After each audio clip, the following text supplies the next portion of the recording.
housekeeping announcement here. Clerk Kalish will not be with us next month because he'll be traveling abroad. But in preparation for that, Deputy Clerk Miranda Hagee will be handling that meeting, and she's going to do tonight's meeting for us. So without further ado, Ms. Hagee, would you please call the roll? Caro. Here. Murphy Lopez. Brewer. Here. Seep. Here. McKee. Here. Renish. Here. Luck. Here. Manning. Here. Gotchel. Gotchel. Glassburner. Here.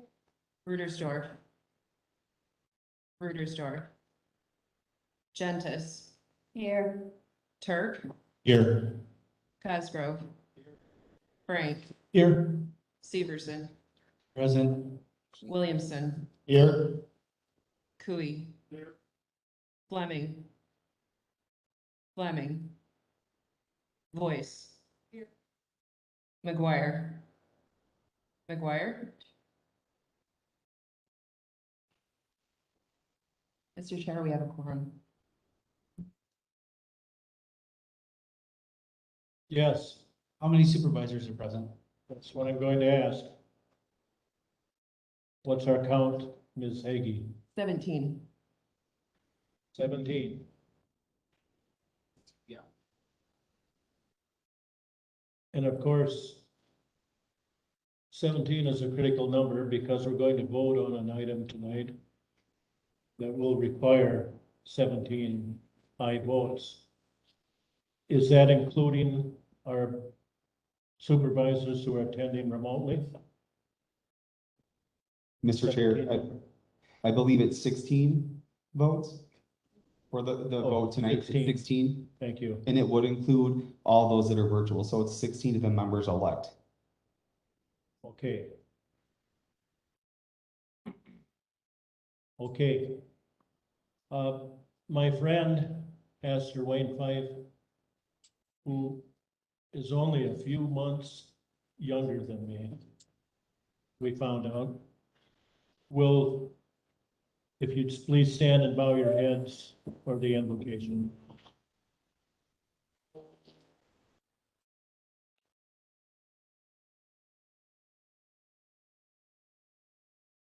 Father, thank you again for this meeting and for the affairs of this governing body on behalf of the citizens of Richland County.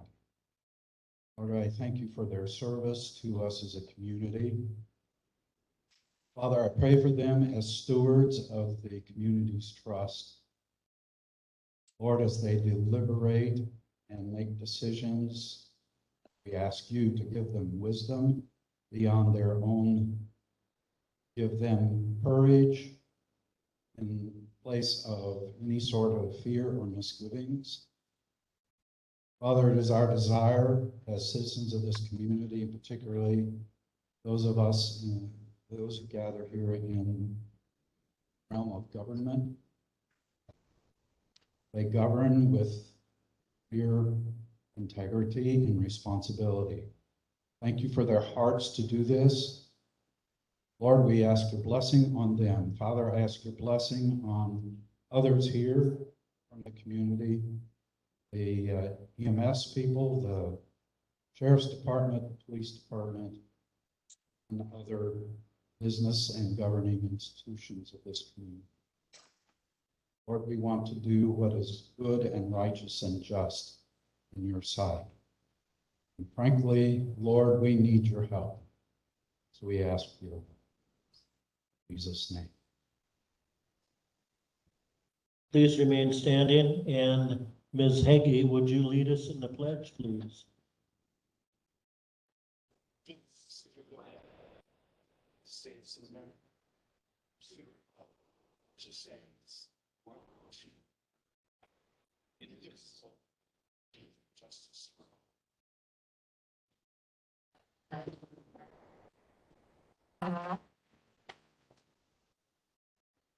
We have a 25-point agenda tonight.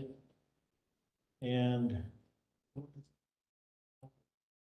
I would like someone to make a motion to approve that agenda. Mr. Cosgrove, seconded by Mr. Frank. All those in favor signify by saying aye. Aye. Opposed, no. We have an agenda. Thank you. The minutes of April 19th meeting, does anyone have any revisions, changes to those minutes? Hearing none, the board or the chair will approve those as published. And that takes us to item number 6 on the agenda, an ordinance relating to a parcel belonging to Georgia. And I'm not sure, is this Angel or Angle in the town of Marshall? Mr. Bindle. Hear me? So the background on this one is that the family is splitting the land up and one daughter's going to get less than 35 acres. Or that's, these are rezoning, And how do you pronounce your name? common spelling. What? Georgia Engel. Engel? Okay.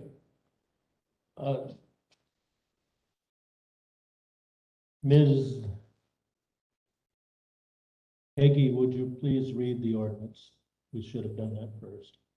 This is ordinance number 22-1, amendment number 545 to Richland County Comprehensive Zoning Ordinance number 5 relating to a parcel belonging to Georgia Engel in the town of Marshall, that the following described 21-acre parcel belonging to Georgia Engel and the town of Marshall is hereby rezoned from the general agricultural and forestry district AF to the agriculture and residential AR district. This ordinance shall be effective May 18, 2022. Ordinance offered by the Land and Zoning Standing Committee. Thank you. All right, you've heard the ordinance, you've heard the explanation. What's your pleasure? Mr. McKee and Mr. Turk seconds. All those in favor signify by saying aye. Aye. Aye. Opposed? No. The ordinance is adopted. Item number 7, an ordinance relating to a parcel belonging to Francis Waldsmith in the town of Henrietta. Ms. Hagee. This is ordinance number 22-2, amendment to number 546 to Richland County Comprehensive Zoning Ordinance number 5. That the following described 1.61 acre parcel belonging to Francis Waldsmith in the town of Henrietta is hereby rezoned by the General Agricultural and Forest District AF and Single Family Residential R1 District to the Single Family Residential R2 District. Thank you. This was offered by the Land and Zoning Standing Committee. And Mr. Bindle. The background on this parcel is that it is a nub city and the lots are being re-described and adding more land to it. So that's why it's agriculture and residential into residential. Okay, you've heard the ordinance. What's your pleasure? Mr. Cosgrove, seconded by Mr. Manning. All those in favor? Yes, Mr. Mr. Chairman, Yes, Mr. Steve. not to be pedantic, but should that read the estate of Francis Walsmith rather than Francis Walsmith? I'll defer to Attorney Wendell. Since Mr. Walsmith Is deceased, I know that. Has the ownership interest in the property, was it transferred as a result of probate fate? It's still in Francis's name. Then it would be properly the estate. So can we accept that as a typo? I would be more comfortable if we could amend the ordinance of the resolution. Okay. We needed a motion to amend to the estate of Ms. Luck and Mr. Turk, seconds. What we're doing is saying the estate of Francis Wall Smith. All those in favor of the amendment signify by saying aye. Aye. No. All right, now we have the amended version relating to the estate of Francis Wall Smith. I'll call a vote. All those in favor of the amended ordinance signify by saying aye. Aye. Opposed? No. We have adopted the ordinance. Thank you. Mike, do you have any petitions for zoning received since the last county board session? None. And do you have any rezoning petitions recommended for denial by the Zoning and Land Information Committee? None. Thank you. Brings us down to number 10 on the agenda. And we're talking about an initial resolution authorizing not to exceed 8.5 million general obligation bonds for radio and tower project and other capital improvement projects. Ms. Heggie, would you please read the resolution? This is resolution number 22-38. Now therefore be it resolved by the Richland County Board of Supervisors that the county borrow an amount not to exceed $8,500,000 by issuing its general obligation bonds for the public purpose of financing capital improvement projects consisting of the radio and tower project, facility maintenance and improvements, and equipment acquisition. There be and there hereby is levied on all the taxable property in the county a direct annual tax in such years and in such amounts as are sufficient to pay and due the principal and interest on such bonds. And this is brought by the Finance and Personnel Standing Committee. You've heard the resolution. Mr. Williamson makes the motion, seconded by Carrie Severson, Supervisor Severson. Discussion.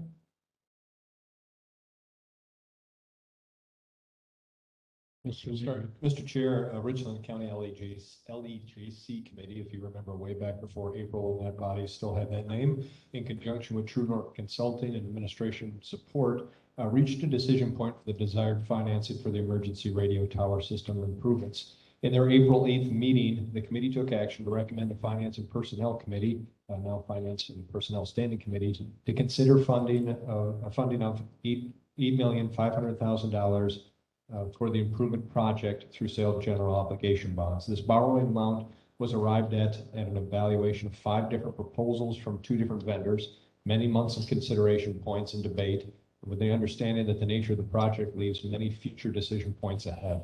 And to understand all the different concerns of those talking points, the meetings were held in a public forum, and of course, they're recorded out there. I encourage folks to see those, as well as the QA document put together by Chair Melissa Luck. Those are all presented as consideration points to kind of understand the scope of the project.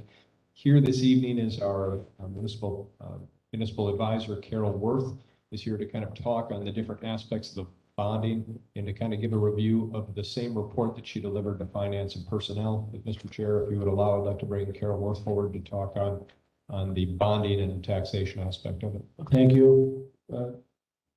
Ms. Worth, with Wisconsin Public Finance Professionals, LLC. She's made the trip over here from Brookfield. Her car knows it by heart. She's made several trips.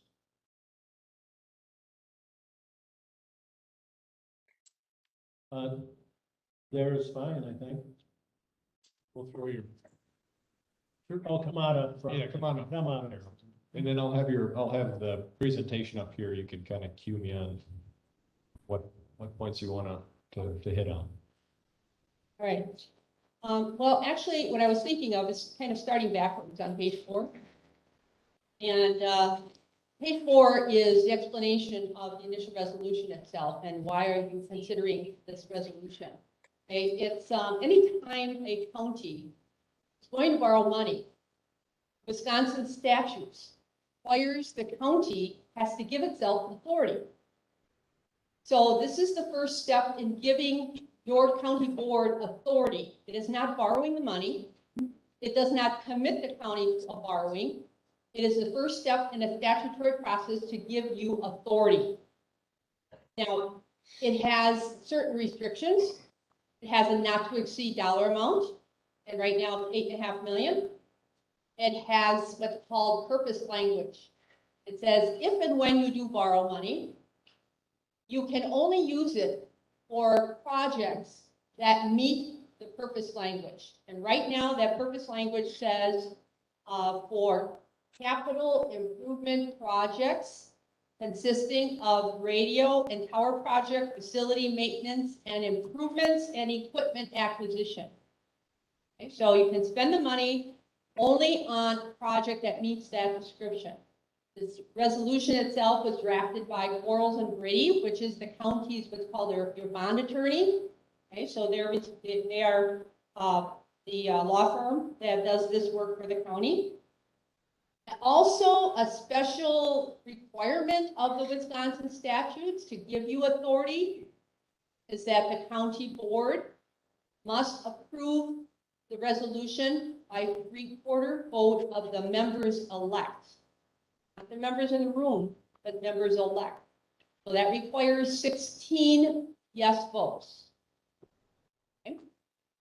And again, it does not commit the county board.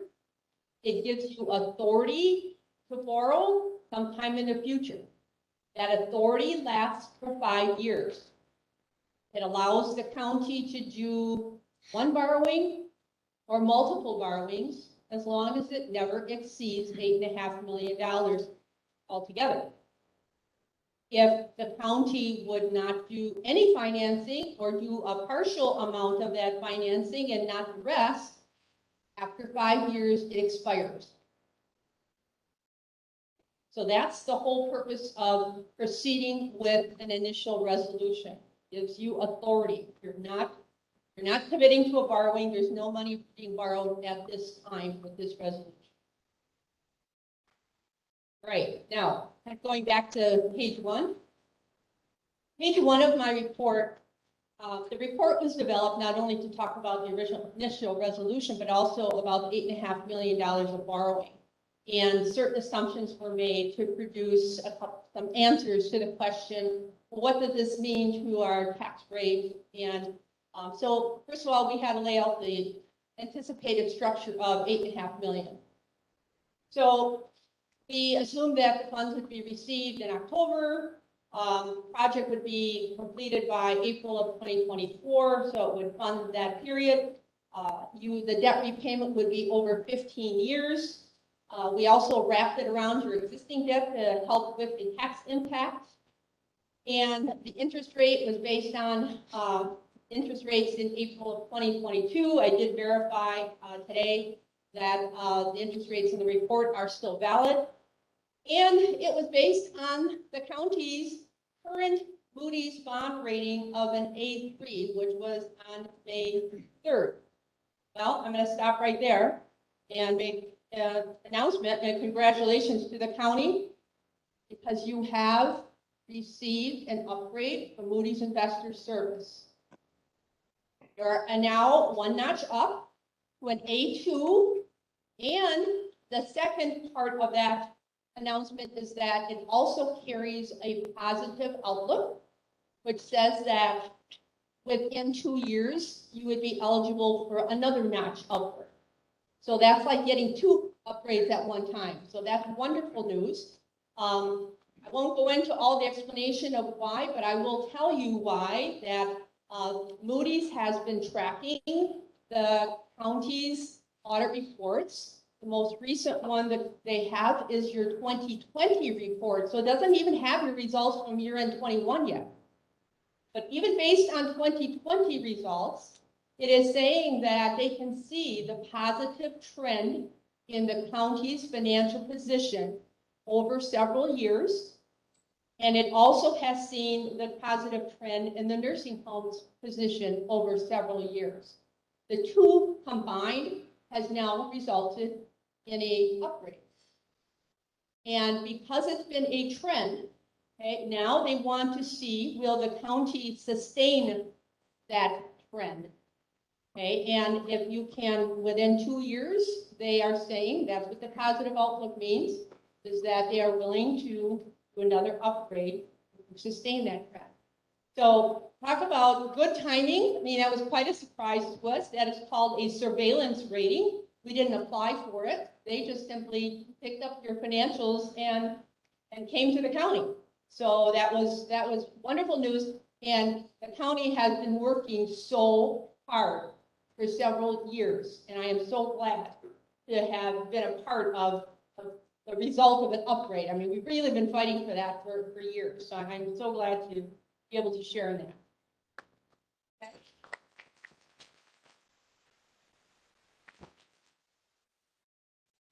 Okay, so with that, your obvious question should be, well, what does that mean to us in terms of interest rate, right? It's like, Yeah. well, what good is that? Does that save us any money? Well, it should. Okay, right now going from an A3 to an A2, and again, this will vary in markets. Okay, if your interest rates are very high, difference in ratings mean more. When interest rates were so ridiculously low, there's not a lot of room to move between different credit ratings. There'll be some, but not a lot. So you've kind of created here, you have some protection and shelter from what could be going on with interest rates now throughout this, excuse me, the rest of this year. So in general, I would say that a rating upgrade of 1 notch is worth about 10 to 15 basis points. Okay, 10 basis points is 0.1%. But just on a 15-year schedule, 10 to 15 basis points would be a range of somewhere between $90,000 to $130,000 of interest. So that's significant. That's significant. Absolutely. So that is the good news that comes along with, kind of updates my report a little bit, but that's okay. The rest of my report is just basically telling you the answer to the question of what does this mean to a tax rate impact. And I basically looked at it 2 ways. I did the same amortization of 15 years. I combined it with the debt you already have outstanding. And that does include those short-term notes that we did last October for that $1,050,000, because that became existing debt in this year 2022. So if you borrow this $8.5 million in 2022, your first debt payment is going to be in 2023. So on page 2, it shows you an amortization of principal, the interest rates, the interest, and then there's a column a little bit right of center. It says total debt service, which is the $8.5 million, and then it combines it with your existing debt, and then it moves over to all debt combined. In this schedule, you are assuming on the first schedule 1 that there is no short-term borrowing being done in October of this year for that $1,050,000 gap. So if there's no short-term borrowing, you're going to drop. You're going to go from what is currently $3,593,000. You're going to drop down to $3,804,000. So that's a $211,000 decrease. So that in a tax rate based on your current equalized value is 16 cents. So it's a 16-cent decrease. Okay. The next option, which is on page 4. No, sorry, page 3, is the same schedule in the same format, only this one is assuming you would proceed with that short-term borrowing in October of 2022 from just another $1,050,000, because it's the same amount as last year. So now when you add up all that, the $8.5 million, the $1,050,000, and add it to your existing debt, you go from $3,593,000 up to $3,804,000. So that's the $211,000 increase, which is 16 cents per thousand, or $16 on a $100,000 property value. Okay, so that's with all financing. Okay, so that's kind of the exercise here is $8.5 million structure wrapped around your existing debt. So it's interest only while you have principal and interest payments that are a little bit heavier on the short end, and then it starts to bring in the principal. But it all ends in 15 years. Thank you. You done? I'm done. But we're not making the decision tonight, though, as to how we're going to structure that. That's correct. There's no borrowing. This is just to answer what ifs. What we're doing tonight is authorizing ourselves to borrow the 8.5 million. Doesn't mean we're going to, it means we're authorizing ourselves. We will have a vote later if we decide to proceed. Okay? Yes, sir, Mr. McKee. Yes. That is all debt of the county. Yes. Thank you. That's a significant debt that we have. Valley, we made that decision several years ago. Okay, any other comments? I'm gonna start fielding comments. Mr. McGuire.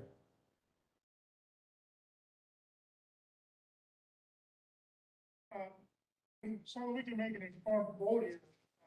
I wonder if I could have a slight review on definition. Could be several improvements that we will make.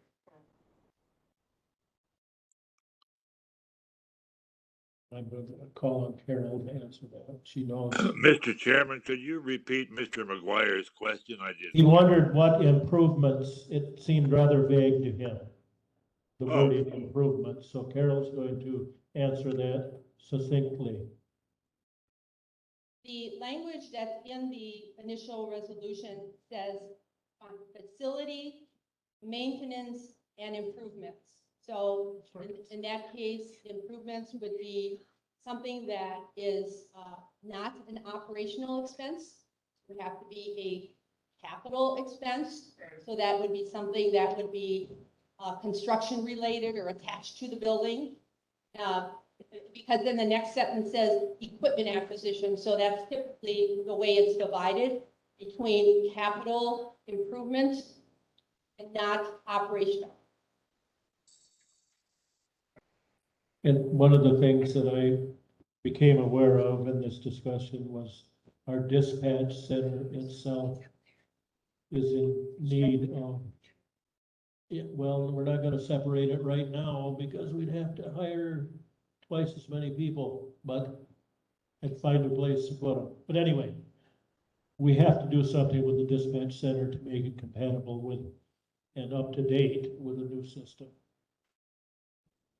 Yeah, I felt this That was, would be an improvement. I felt it was important because we're applying for somewhere between a 2/3 majority and a 3/4 majority. I didn't do the math quickly, but Yeah, right, tonight we need 2/3.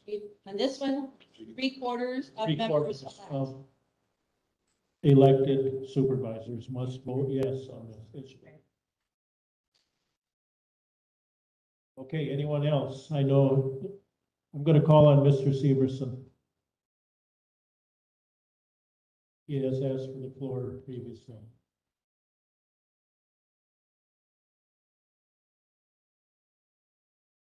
Ms. Worth has already answered some of my questions that I have. I guess I have, as much as that, I encourage my colleagues to support this tonight. This is a very much needed expenditure that we're gonna have to come up with. Prior county boards dating back 10, 15 years ago or more have went down this path for the same exact project that we're doing.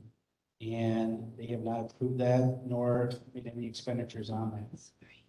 We're here today with inflation, rising costs, and band-aiding a system that has been broken for longer than probably 10 to 15 years.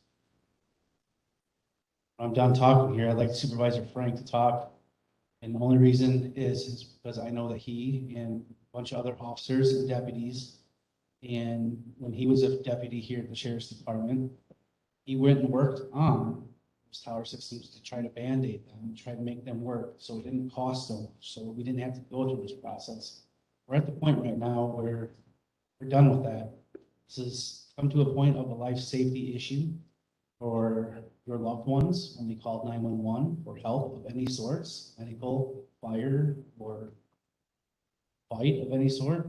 This comes to deputy and officer safety in the line of duty. I don't want to have my name on a line of duty death due to a radio failure.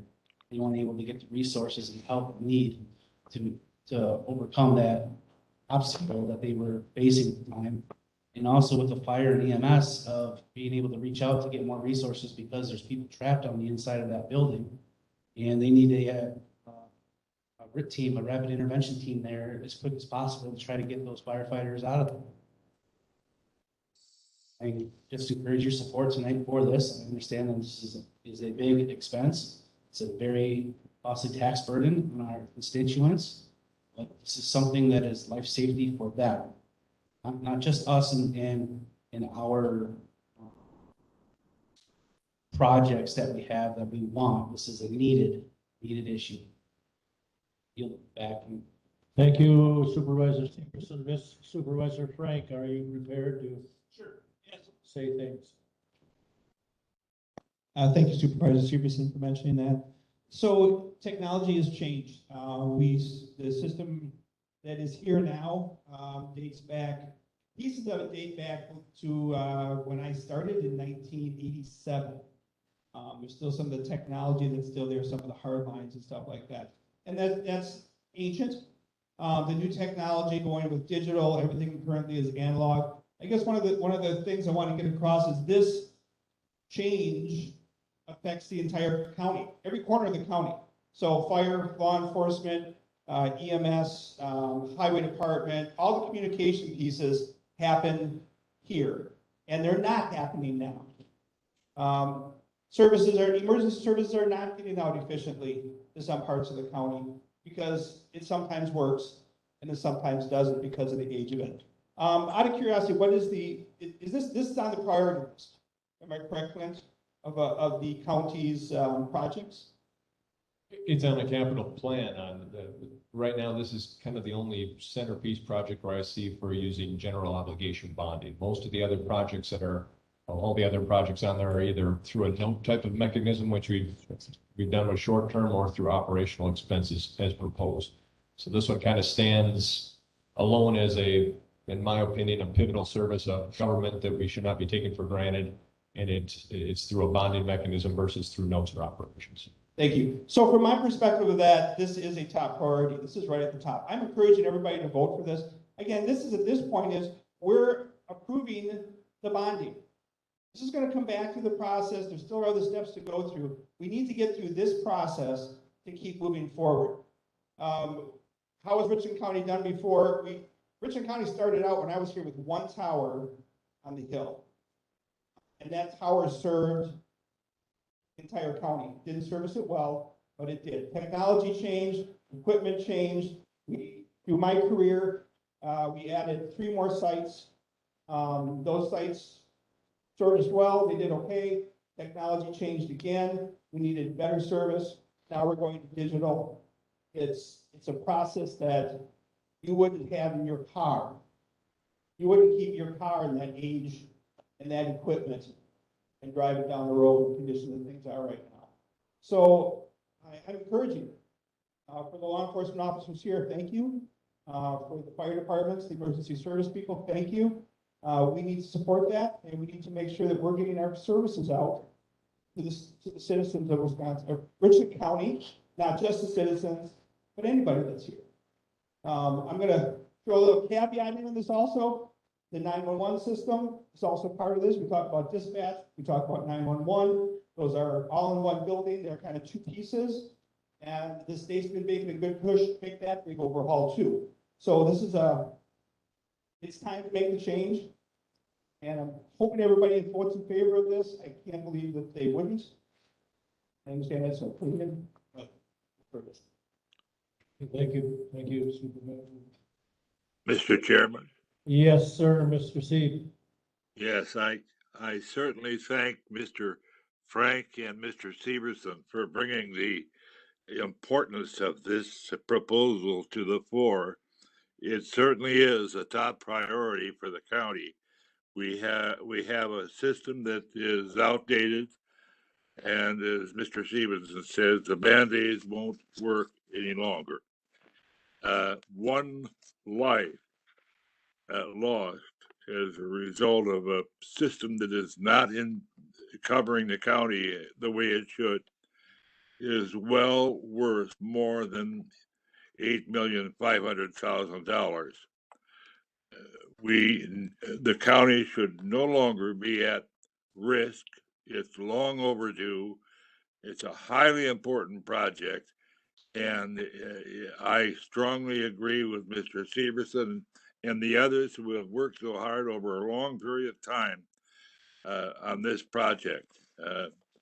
So I agree that, and I join with them in encouraging the board to vote for this, I hope unanimously.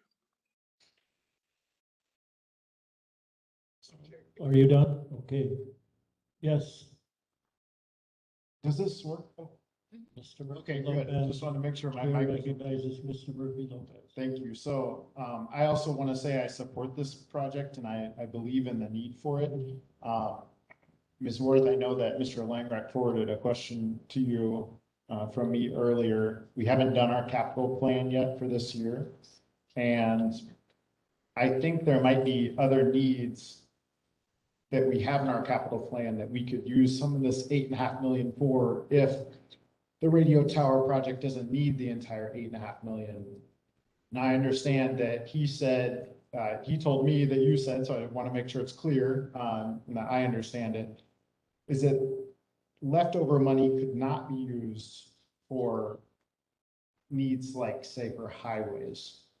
Can you talk a little bit more about that and why that's the case? And I gotta say, I'm not happy that it can't be used for other things, because my understanding is we might not need the entire 8.5 million. And I know that we are next on our agenda, we're talking about paying a $26,500 fee to your company.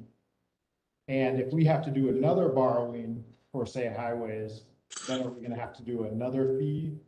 So I have some fiscal questions here about why this is all laid out like this. Okay, Ms. Worth.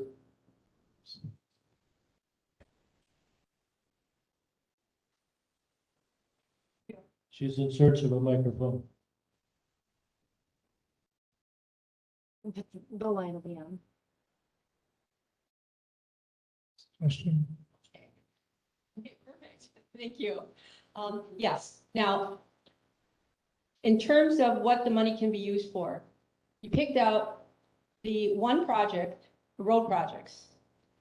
Going back to the statutes, road projects, for whatever reason, because the statutes are very old and haven't been revised in a very long time, but road projects is one of the purposes that requires a different process for giving the county board authority. You have an initial resolution, but it also has special other publication requirements and notices that goes beyond what we're doing tonight. So in order to do road projects as bonds, we're talking about doing bonds because they're 15 years. If you're gonna do a 15-year project and you have money left over, the reason you can't use it for road projects is because the statutes say that if the whole process started with initial resolution that didn't have a special initial resolution that went through other publication requirements and notices, you can't use it for that. So that's what it is. It's, I hate to call it a glitch in the statute, but it is spelled out in the statute for road projects that you have to go through that extra process. Now, if the county were to issue notes, something that matured in 10 years or less, including this 8.5 million, if we brought it all down to 10 years, then you could do that. So roads issued as notes, you would be able to do this under this resolution. Notes, if you highway projects, road projects issued as bonds, can't do it under this step. You have to have a different type of an initial resolution. That's what's happening. It's like a statutory glitch, but that's the explanation, okay? So I would say that if you want to do road projects, and again, I don't know the numbers involved, but if you were thinking of having leftover dollars from this financing for that purpose, it may work out better if you were to maybe take something that is currently in your budget for capital projects and use that for road projects and use this money to do whatever was in your budget, in your capital improvement budget. So kind of moving funds around differently to accomplish the same goal. So it's really just a statutory glitch that's causing it. And my main concern is we have this federal infrastructure bill that is coming out with quite a bit of money Mhm. for road projects. That's included in infrastructure bill, Mhm. but we have to have matching money to do those things. So I think that's kind of what piqued my interest. And I certainly think roads are a safety issue, just like this. I know this is probably more primary, and I understand that and I believe that and I support that. But can you speak about that $26,500 fee then? Would we, if we do this thing where you're talking about where we move money around in the budget, I'm not quite following you on that, but would we need to pay you an additional fee No, to the fee that you're. to looking use at- some of this money to No. get some, okay. No, what you're looking at for the fee, okay, when you're doing a borrowing, you have municipal advisor, and that's the fee you're talking about. You have bond counsel, which is going to be around 14,000. You have Moody's rating, which we will have to go through the rating process again, even though we just went through this. We will have to go through the rating process, only this time, they're going to charge us $19,000. Okay, so those three fees plus whoever underwrites the bonds is going to have a fee associated with that, and that's usually on a per bond basis. So those are the fees that are involved with borrowing money. So, and that's on a per issue basis. If you have, like, for example, the short-term note fees that we have when we do the short borrowing in October, okay, I believe our fee on that one is like 10,000. Bond counsel is probably, just going from memory here, 8 or 9, and there's no rating because we don't rate that. There's a small fee for underwriting, but you see, it changes depending on what type of the dollar amount, the structure, the whatever is involved with the financing. That's what determines the fees on a financing. Now, what I was suggesting is that depending again on the dollar amounts, is if it's possible to use dollars that you currently have maybe earmarked in your budget process for other capital projects, use those dollars for road projects. And then if there's money left over from this borrowing, take this leftover money and use it for those capital projects. So you would not be doing the borrowing. It's just a matter of using funds for the right statutory purpose. If you could send us those statutes, the numbers, that would be great. Just, or even just to me, I'd like to be able to read the Yeah, statutes it's a eventually. chapter. Not now, but. Yeah, but it's stated here in chapter 67 of the Wisconsin statutes. It talks about all of these things and county borrowings and the purposes and so, but I mean, I can highlight the sections and email those as well. Thank you. Okay. And you'd be available for consultation, I know, Oh, yeah. when we start looking at capital projects, where we can. Sure. Yeah, no, it's all about, we try to create the most efficiency as possible. I mean, my goal is not to have you do unnecessary borrowings. I mean, I have a fiduciary responsibility to the county, number one. And so when I talk to you, I always try to take into consideration what your plans were, you know, what happened in the past, what you're thinking now, and what might happen in the future. And that's how we know how to structure so that we're not redoing things. Anyone else? Mr. Renish or Mr. Steve? I'm fine. Mr. Renish, are you with us up in? Yes, Hayward? I'm with us. Can you hear me? Yes. I would just say that as an elected body, our main three things are safety, law and order, and maintain infrastructure to support commerce. And this kind of covers those first two drastically, so I'm definitely in favor of going forward. Thank you. Okay.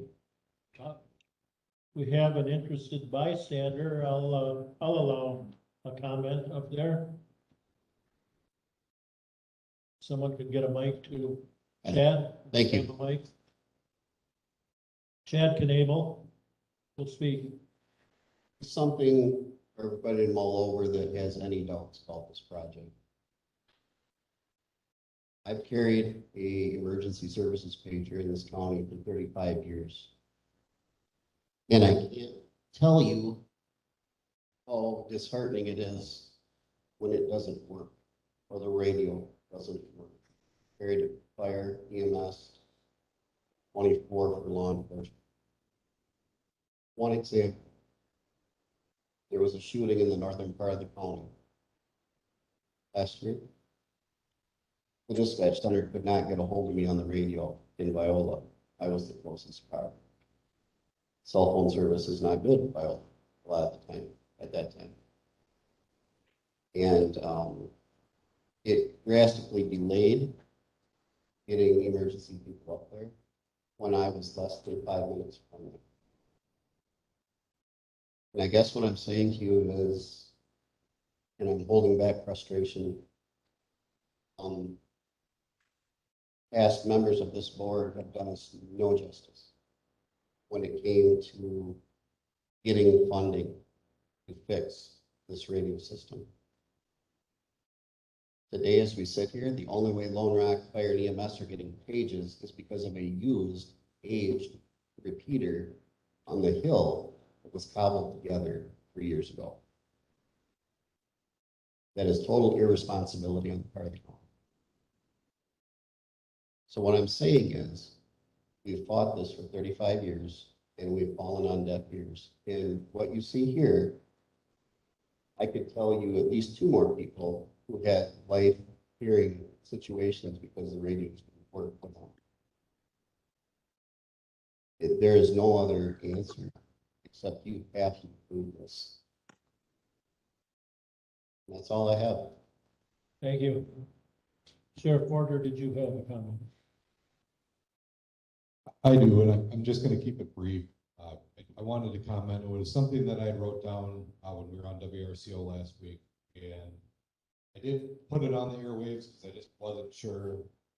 It's quite alarming to me, and I wasn't sure how I wanted, if I wanted to create that much of a public forum. I started looking at the numbers from the frequently asked questions document that you guys all received. We had 25 documented failures.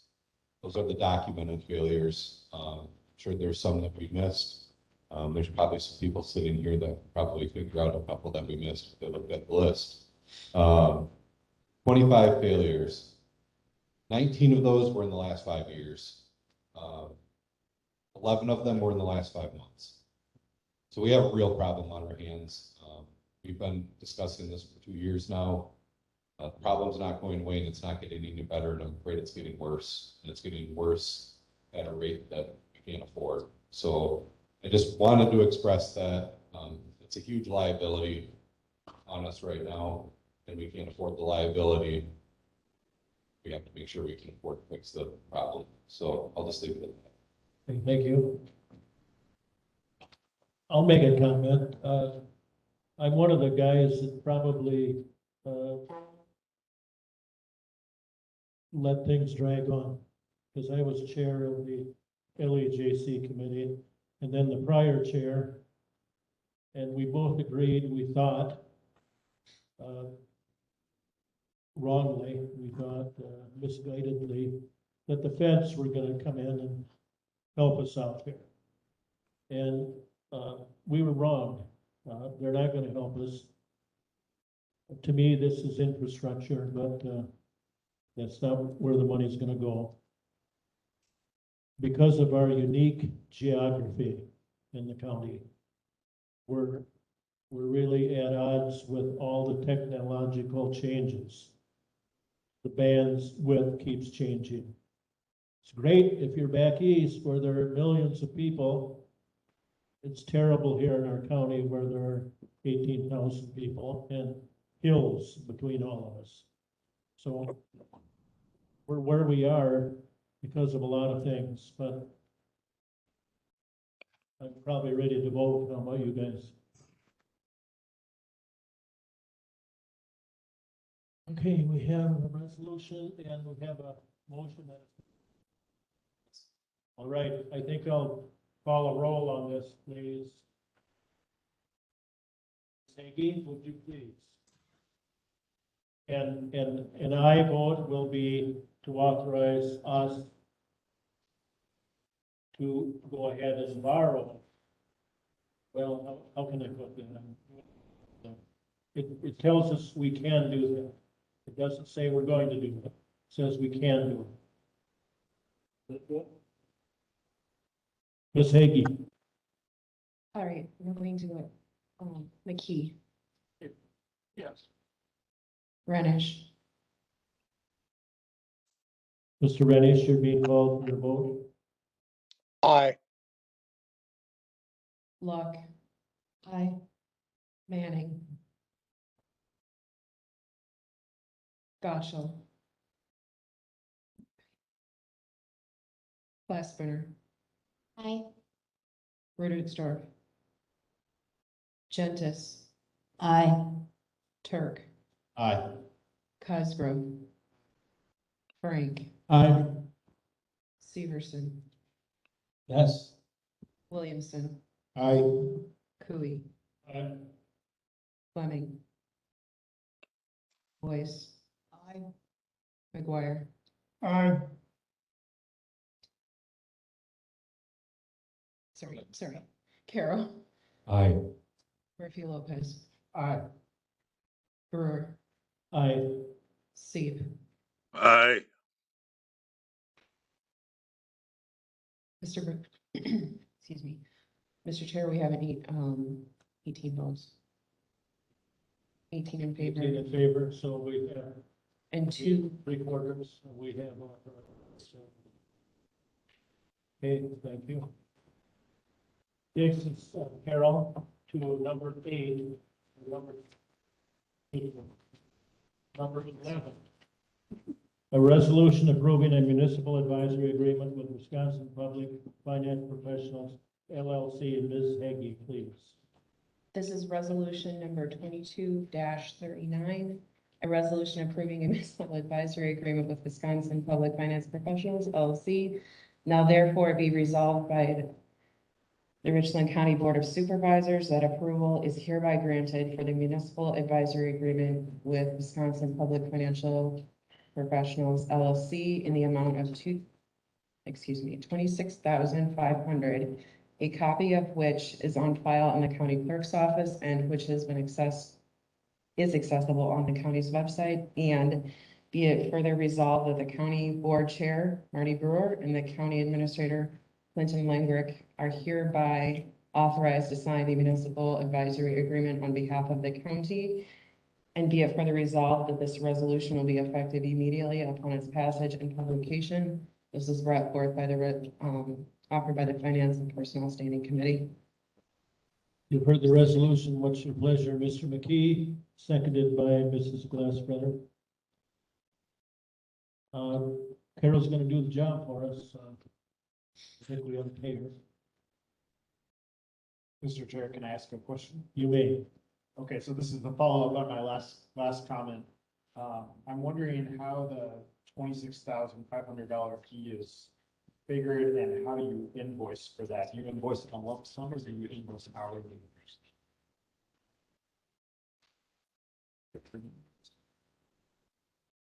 Okay, all right, first of all, there is no hourly invoicing. It is done on an issue size basis and the duties that are involved with servicing the contract. So in terms of how it's arrived at, and I think I kind of mentioned the last financing, the short-term financings as a smaller fee. It's because the dollar amount is smaller, the term is only 6 months. There's no rating involved, so there's a different level of service. And so you're dealing with service, you're dealing with issue size, because that poses liability as well. I mean, that's what everybody that's going to will be on the service is going to be structuring it on a similar basis. In terms of how the fee is paid, and as I mentioned before, besides my fee, you're going to have the other fees. And you're going to have an agreement coming from Quarles and Grady with their fee and their services. And Moody's will have theirs and the underwriter will have theirs. All of these collectively will be built into the interest rate. It'll be part of the bidding parameters so that the winning bidder will be responsible for actually acquiring the funds to each of the respective parties. So therefore, it won't be dollars that comes out of the project account or out of the county budget. And I mean, you're still paying them, right? They're in the interest rate. It's just a matter of you can take fees and put them on the interest side or put them on the principal side. So we put them on the interest side. And that's how I ran the schedules for the report as well, assuming that all these fees were part of that interest rate. So that's kind of the mechanics of what's happening. And as I mentioned, all of them in the entire industry is going to be doing the same underwriter's fees, which is going to be usually, that'll be the biggest number in this transaction. You're going to probably see underwriters fees of over 100,000. Mr. Chair, all I needed to know, it Sure. sounds like you're being paid in a lump sum. Oh, yes, it's one number. Okay. Yeah. Thank you. Okay. Okay. All right. Are we ready to vote? Okay, we have a resolution authorizing payment to Wisconsin Public Finance Professionals LLC. All those in favor signify by saying aye. Aye. Opposed, no. The resolution is adopted. Thank you. Thank you, Carol. Travel well. Number 12, resolution approving the Sheriff's Department applying for and accepting a body worn camera grant from the U.S. Department of Justice. Ms. Hagee, please. This is resolution number 22-40. A resolution approving the Sheriff's Department applying for and accepting a body worn camera grant from the U.S. Department of Justice. Now Okay. therefore, it be resolved by the Richland County Board of Supervisors that approval is hereby granted for the Sheriff's Department to apply for and accept a body worn camera grant from the United States Department of Justice for purchasing body worn cameras, and be it further resolved that the grant requires a local match and the matching funds will be paid from the jail assessment fund. Be it further resolved that approval is hereby granted for the grant funds to be spent in accordance with the terms of the grant, and the county administrator is hereby authorized to sign on behalf of the county any documents needed to carry out this resolution. And be it further resolved that this resolution shall be effective immediately upon its passage and publication. The resolution was offered by the Law Enforcement and Judiciary Committee. No, you're not. And thank you. You've heard the resolution. What's your pleasure, Mrs. Luck? Seconded by Mr. Manning. Sheriff Porter, do you have a comment? Just a brief comment so the total project cost that we're looking at is about $7,242. That's to get the cameras and equipment we'll need to put them in the jail. Grant, the way it's worded, is a 50-50 match, so hopefully a grant will cover half of that cost for us. Thank you. Now, this isn't body cameras? This is body worn cameras, but it's for our jailers, and then Oh. we'll get our jailers on the same system that patrol is using as well. Yeah, I know that we were early users and advocates of the body worn cameras for officers. I know that. Yes, yeah, we were one of the first in our areas to go to them. And they've proven to be invaluable. They certainly have. Yeah. Okay. We have a resolution, we have a motion, second. All those in favor of the resolution signify by saying aye. Aye. Aye. Opposed, no. The resolution is adopted. Thank you. Number 14, a resolution approving the sheriff's department purchase of 2 new vehicles and the purchase and installation. Resolution approving the sheriff's department applying for and accepting a COPS hiring grant from the U.S. Department of Justice. This is resolution number 22-41. Now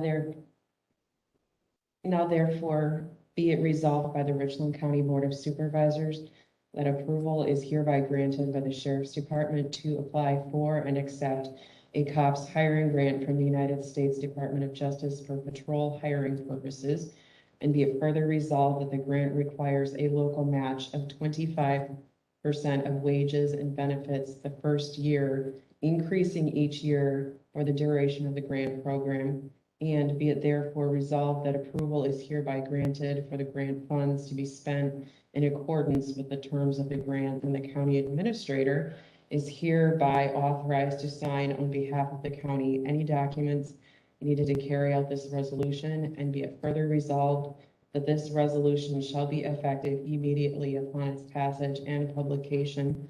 This resolution was offered by the Public Safety Standing Committee. Thank you. You've heard the resolution. What's your pleasure? Move for adoption. Mr. Steve moves for adoption, and a second by Chad Cosgrove.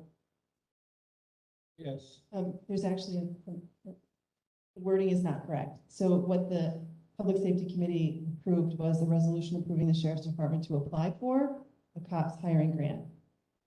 We did not want to give them the authority to accept the grants until we have time to go through our budgeting process to look at where funding would come in the Sheriff's Department budget to cover the local match that's required. So how do you suggest? So I would like to amend it to strike the words "and accepting" from the resolution. Okay, we have an amendment offered to strike the word accept. I would second that. And made by Locke, seconded by Mr. Frank, Supervisor Frank. Although, so let's vote on the amendment. Mr. Chair, is that language also, there's in the now therefore be it resolved, there's to apply for? Striking it everywhere in the document. Yep. Correct. Mrs. Glassman. Thank you, Mr. Chair. Does that affect then the second to last, be it further resolved that approval is hereby granted for the grant funds to be spent? I guess technically. I'll ask Mrs. Luck to comment. We would have to strike that entire paragraph, I believe.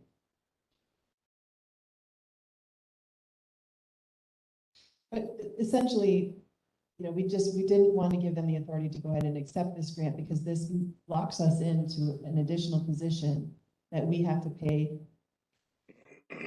out of our operating budget every year for the next 4 years. So, but we wanted them to go ahead and apply for it. And if they do get it, then we will, and that gives us time to also look at their budget for 2023 to determine where they would potentially come up with operational funds for an additional position. Right, I think we understand that. Yeah, so I What think, can we do with our wording? yeah, so I think can we strike that last be it further resolved?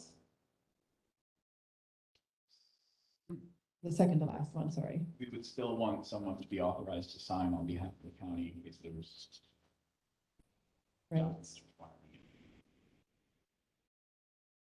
So then we would strike that approval is hereby granted for the grant funds to be spent in accordance, and just go to the county administrators hereby authorized to sign on behalf of the county any documents needed to carry out the resolution. Yes. Is that acceptable? So am I amending my amendment?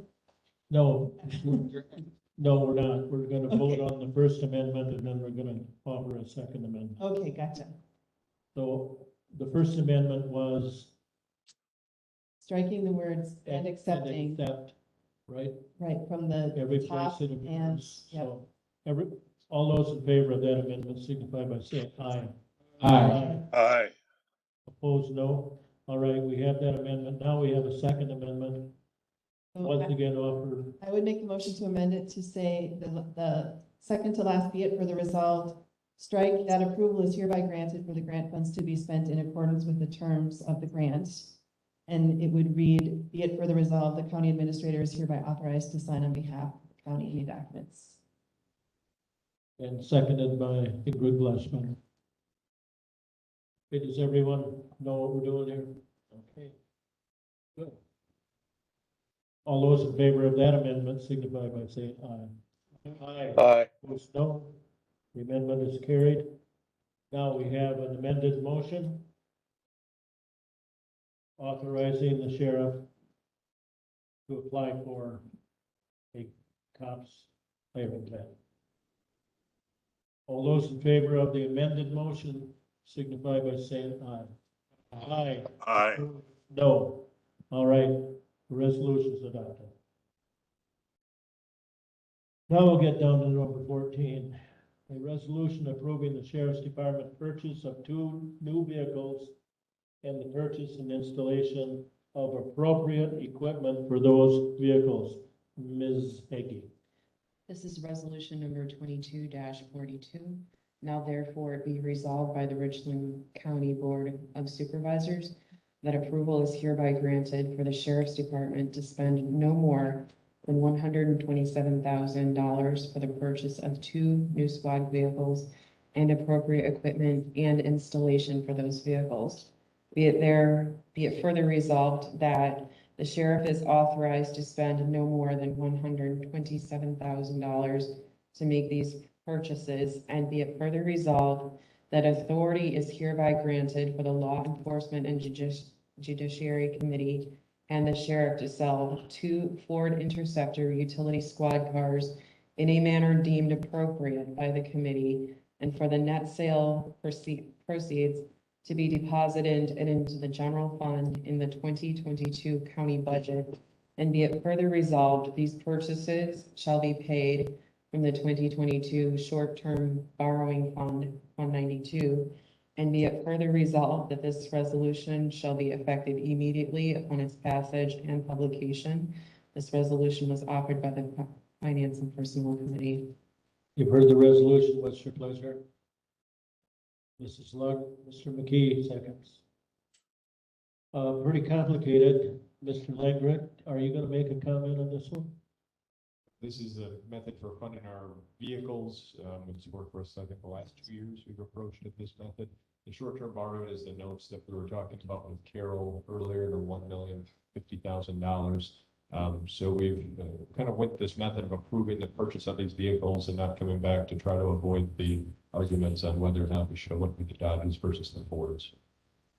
Okay. Mr. Carroll. Supervisor Carroll.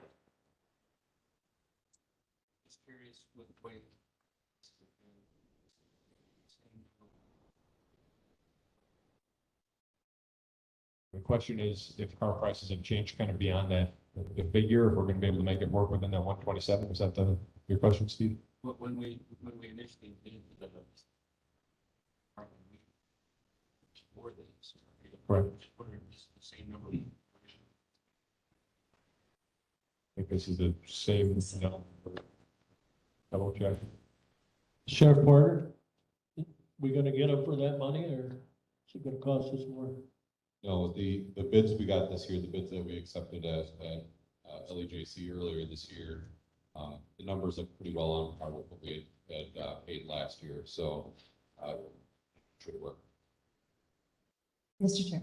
Yes, Mrs. Slaughter. Sorry, but I think we need to amend this one too, just that third to last year for the resolve, we just need to change the Law Enforcement and Judiciary Committee to the Public Safety Standing Committee. Okay. Does that require an amendment or is that? I'm, Can we handle that as a typo. typo? Attorney Wendell?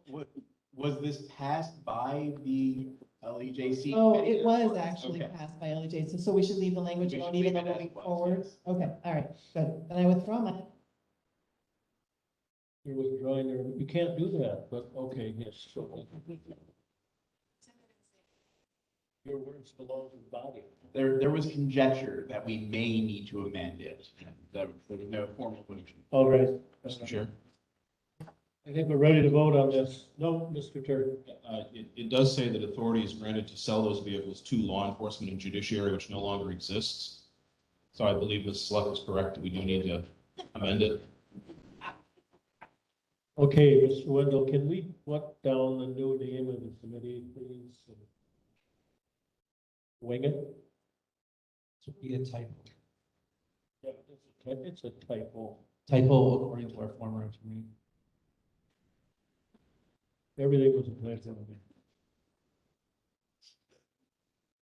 No, because the LEJC committee has been rolled into the public safety and thereby delegating that power to a committee that no longer exists would take it up to the committee that is extant at this point. So I don't believe an amendment is a necessity. I think we can rule that as a typo based on the fact that the public safety committee did not exist at the time this resolution passed, but defer to your preference.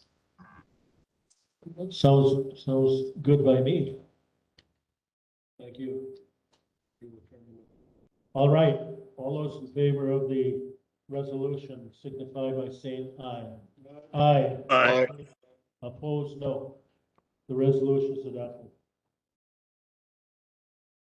We're down to number 15. A resolution approving the payment of a Central Square invoice for the Sheriff's Department. Ms. Heggie. This will be resolution 22-43. Now therefore be it resolved by the Richland County Board of Supervisors that the following invoice for the Sheriff's Department are hereby approved from Central Square Technologies in the amount of $16,210.45. Be it further resolved that payment of this invoice shall be made from the 911 outlay in the Sheriff's Department's 2022 county budget. And be it further resolved that the county clerk is hereby directed to issue county checks in accordance with this resolution. And be it further resolved that this resolution shall be effective immediately upon its passage and publication. This resolution is offered by the Law Enforcement and Judiciary Committee. You've heard the resolution. What's your pleasure? Mr. McKee, seconded by Supervisor Williamson. Do we need an explanation or is it clear?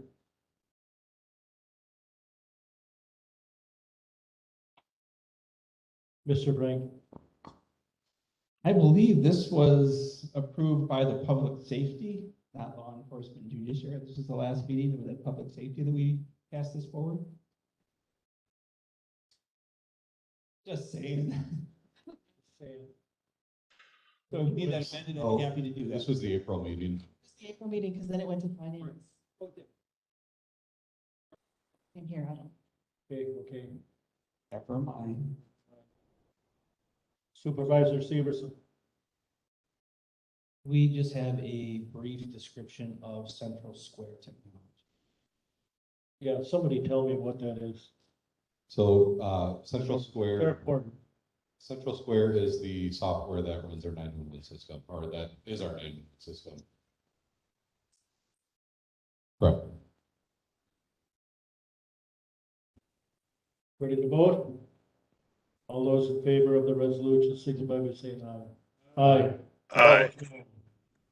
The resolution is adopted.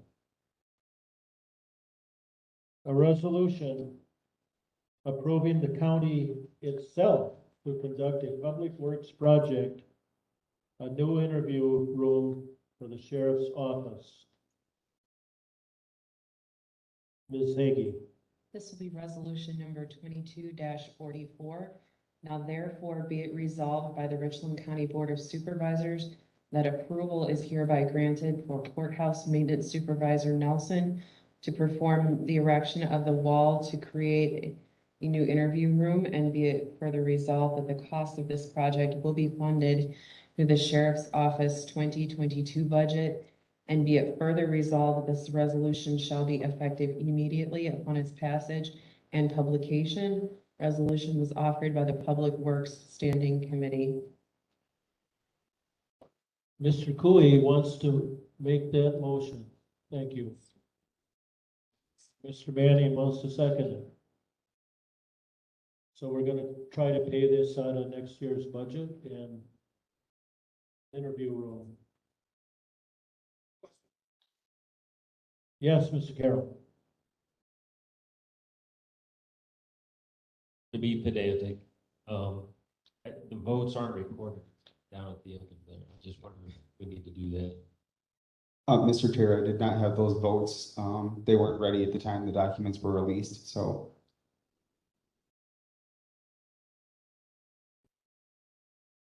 They were all in favor, okay. All right, all those in favor of building this interview room, signify by saying aye. Aye. Opposed, no? We got a room.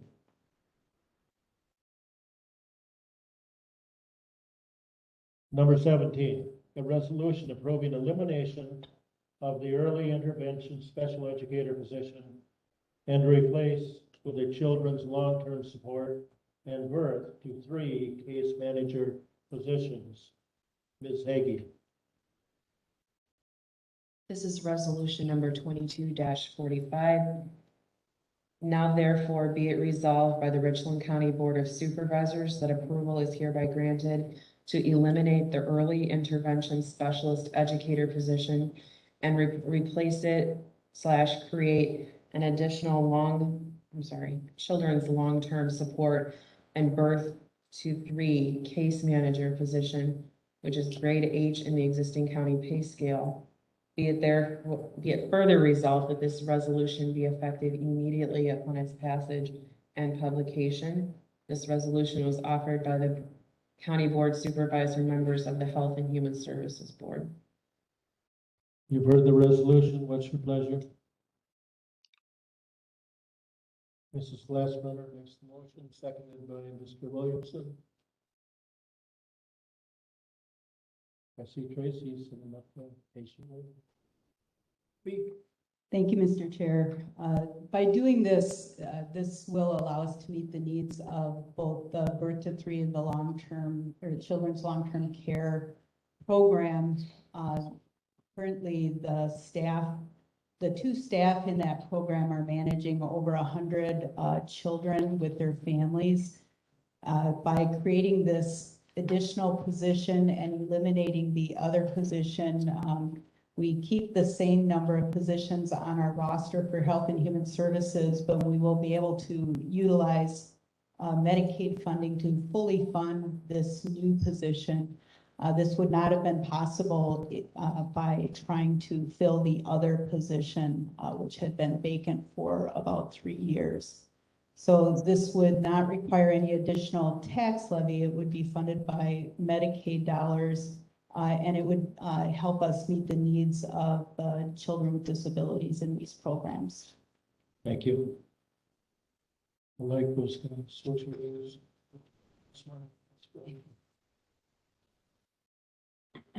Any other questions? All those in favor of this resolution signify by saying aye. Aye. Opposed, no. Okay, the resolution is adopted.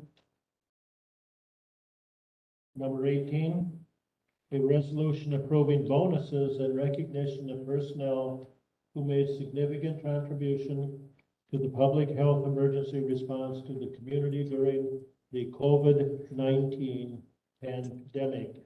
Ms. Hagee. This will be resolution number 22-46. Now therefore be it resolved by the Richland County Board of Supervisors that approval is hereby granted to pay a one-time bonus to 33 Richland County employees and contract / leased personnel as follows. $2,000 to those who provided more than 500 response hours, tier 1, $1,000 to those who provided 100 to 500 response hours, tier 2, and $500 to those who provided 10 to 100 response hours, tier 3, with this payment to be made to employees of the following departments whose positions are listed in attached Exhibit A: Health and Human Services, HHS unit, Emergency Management / Ambulance Service, RIC AMB, Management Information Systems, RIC MIS, Probate, RIC-Probate, Probate, County Administration, RIC-Admin, and be it further resolved that the total of up to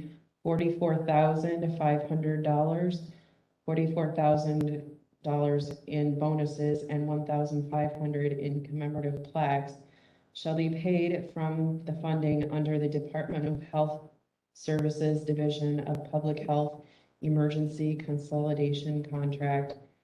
And be it further resolved that the County Administrator, Clinton Langrick, is hereby authorized to sign on behalf of the county any documents necessary to carry out this resolution.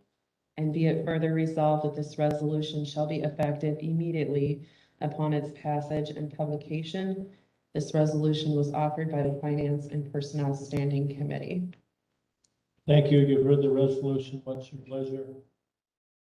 I move for adoption. Well, you can second it because Mr. Cosgrove beat you. So Mr. Seep seconds. Mr. Cosgrove makes the motion. Okay, do we need further explanation? Mrs. Boyce?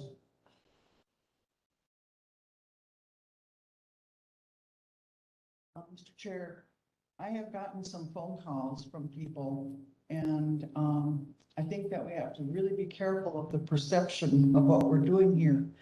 I think we all agree that we have our heartfelt gratitude for all the healthcare and emergency and all the people who went over and above what was expected of them during this emergency we never expected to happen.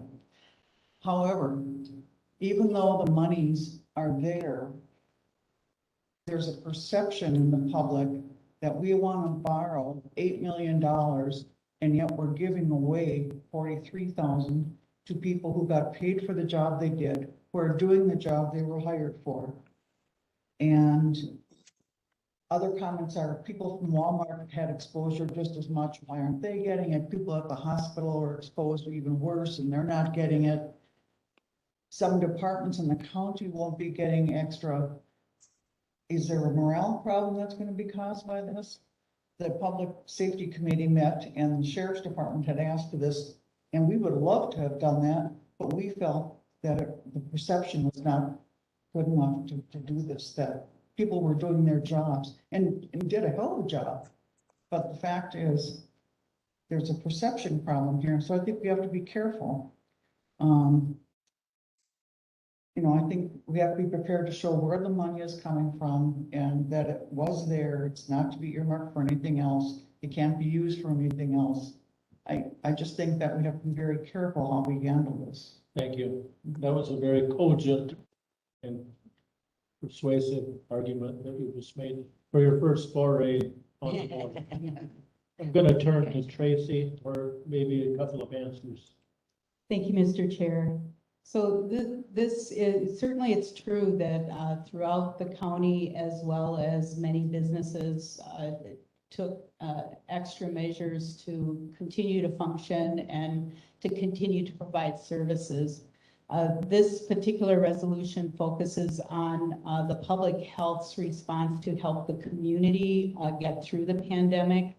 You may know that the Public Health Department consists of 3 staff in Richland County. And so what we needed to do is draw upon staff throughout the county to take on extra roles to provide the community testing that our community could take advantage of, as well as provide all of the vaccine clinics and conduct the contact tracing to identify individuals so that they could stay home and stay safe and not expose other people. So the individuals that we've identified are the people that we called upon to take on these extra duties in addition to their own regular jobs with the county. In some cases, we did contract and bring more folks on to do these roles so that the community could function throughout the pandemic. The funding for this measure comes from the Division of Public Health through the Department of Health Services at the state. These funds are targeted for public health purposes and for the purpose of maintaining our public health workforce. So by giving the one-time bonus is one of the ways that we can recognize and also encourage staff to be available the next time something happens, hopefully not. But when there's a need for a response, to be able to draw upon our existing staff and pull people in to help the community respond. Certainly this is not to indicate that others aren't deserving of recognition, but this is using public health dollars from the state that have been authorized for this purpose to ensure that we can continue to have that public health response in our community. Thank you. Thank you, Director McPherson. Anyone else? Mr. McGuire? Yes.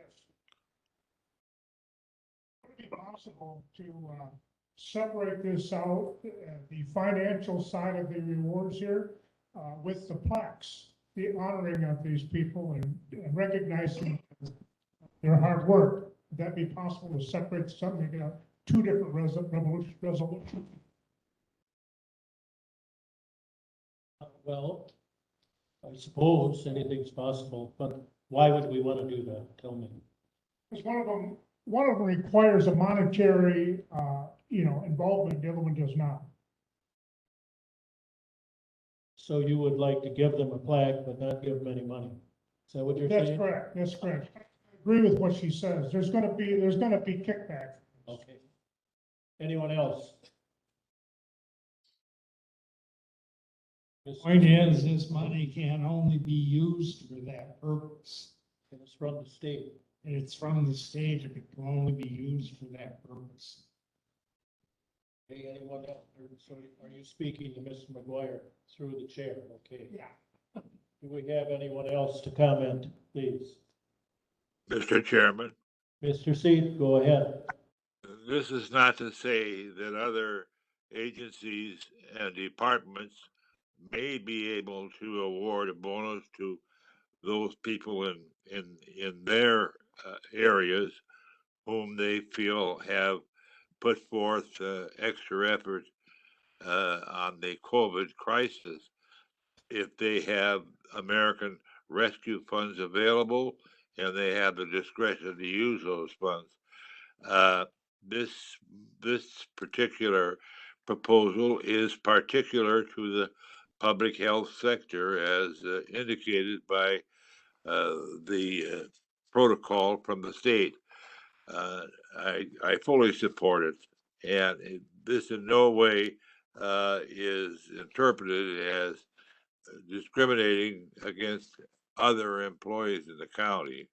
And so I'm hopeful that the board will support this resolution. Anyone else?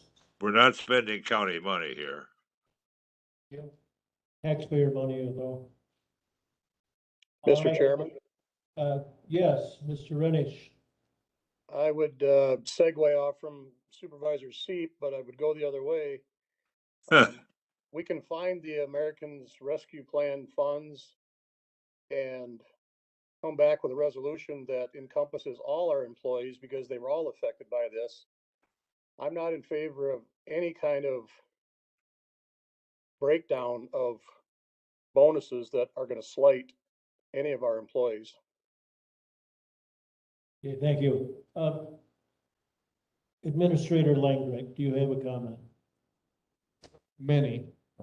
Certainly appreciate everybody's participation in the conversation tonight. I would agree with Tracy's assessment on the point and premise of this money is coming through a state department for specified community response through a testing and through vaccination type clinics and supporting and sharing information and those types of efforts. It does put me in the administrator, right back in the that social equity experience that we all have as humans on then, why is Steve getting a bonus and not me?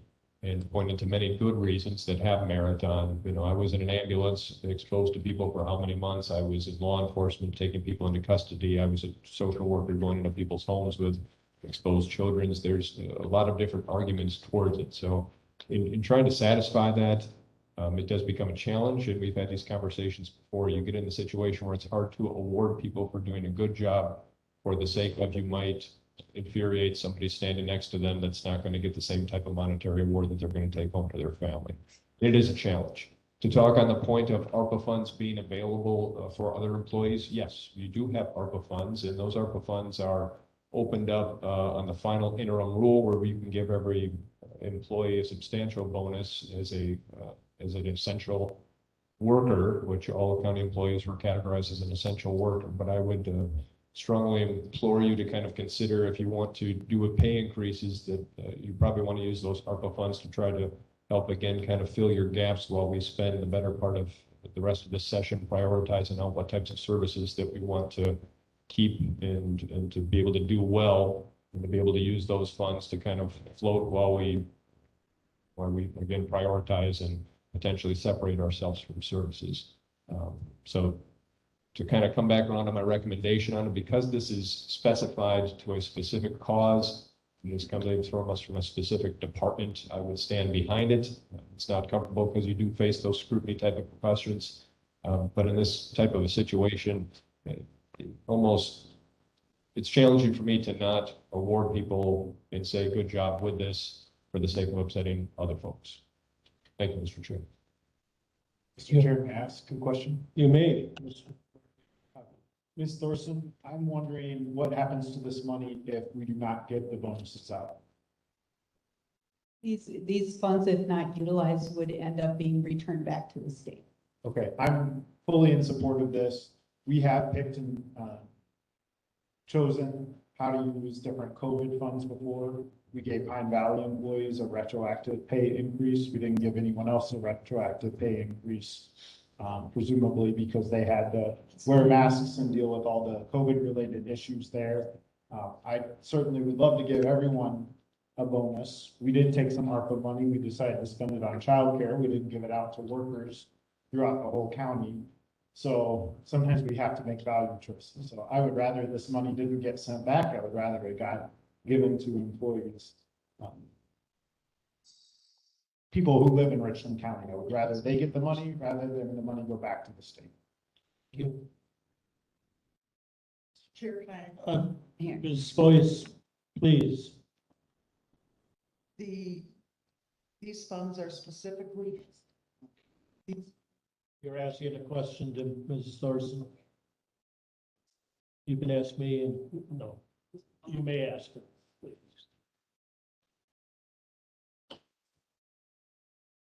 The funds, correct me if I'm wrong, these funds are specifically for bonuses. That's what the state has stated.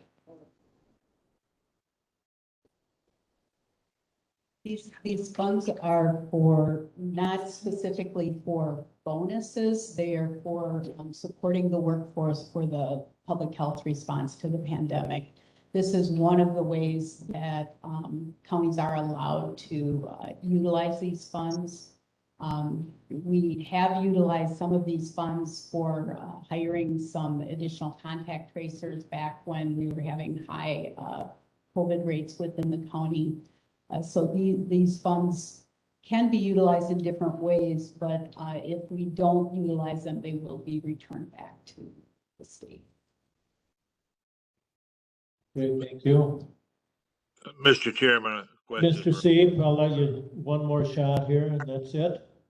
It's a question for Tracy Thorson. It's true, isn't it, that we are not unique in accomplishing this bonus program. Other counties can do the same thing and are doing the same thing. Is that correct?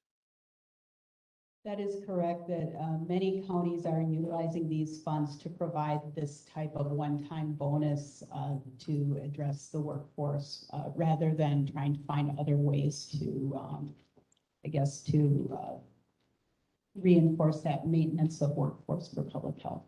Okay. We have to recognize that the response has been a public health response by public health personnel. And Richland County has been just outstanding in its response to the COVID issue. So, certainly this recognition is very well deserved. And I think in the end, Mr. Renish would agree. Well, thank you, Mr. C. Now, I'm gonna call a vote on this. I'm gonna call a roll call vote. Because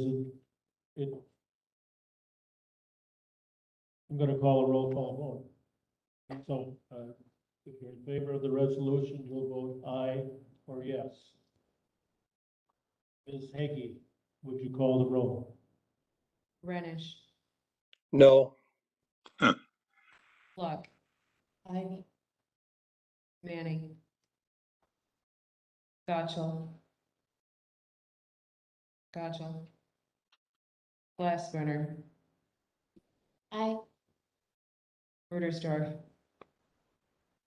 Gentis, Aye. Turk, Aye. Cosgrove, Frank, Aye. Severson, Yes. Williamson, Yes. Cooey, Fleming, Boyce, No. McGuire, No. Carroll, Aye. Murphy Lopez, Aye. Brewer, Aye. Seep, Aye. McKee. Aye.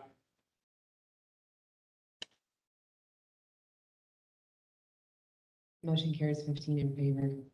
It sounds, the resolution carries, it passes. Thank you. And thank you, everyone, for your thoughtful comments. This is what being a board is all about.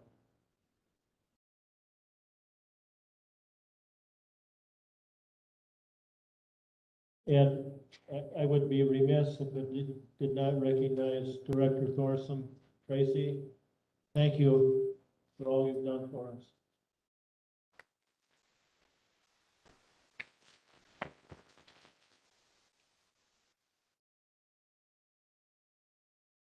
Thank you very much. And it's hard for me to leave Richland County, but I really appreciate the support that the board has had for the department. The things have gone very well over the last 3.5 years, and I think it could not have done that without so much board support, and especially with our Health and Human Services Board supporting the department. So thank you very much. I'll miss you all. Well, good luck to you and your future endeavors. And the deer between here and La Crosse are breathing easier. Thank you very much. Goodbye. I shed a tear, so. All right. Are you ready? Number 19. A resolution approving the base logo and motto for Richland County. Ms. Heggie. This is resolution number 22-47.